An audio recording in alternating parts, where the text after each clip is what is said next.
भाई, क्या कहना चाहेंगे इसके बारे में? यार इसके बारे में इंतहाई घटिया काम कर रहे हैं, इंतहाई छूतियापन बता रहे हैं, मतलब गालियाँ ना निकालो। अच्छा अच्छा, चल मेरा पुत्र छुट्टी कर।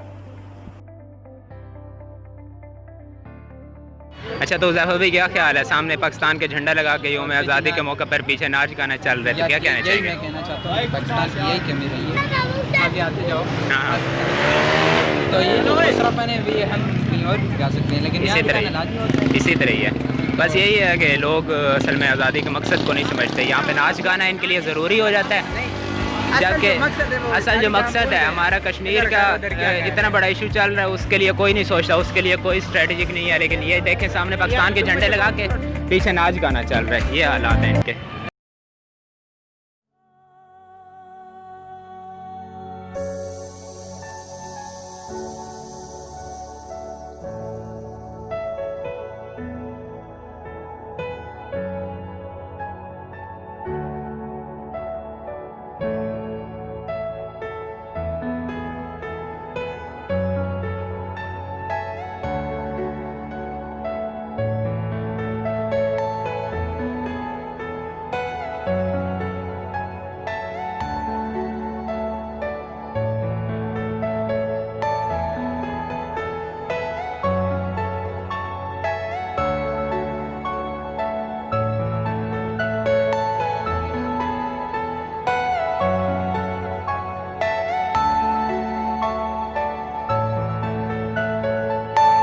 Are you all my personal dreams?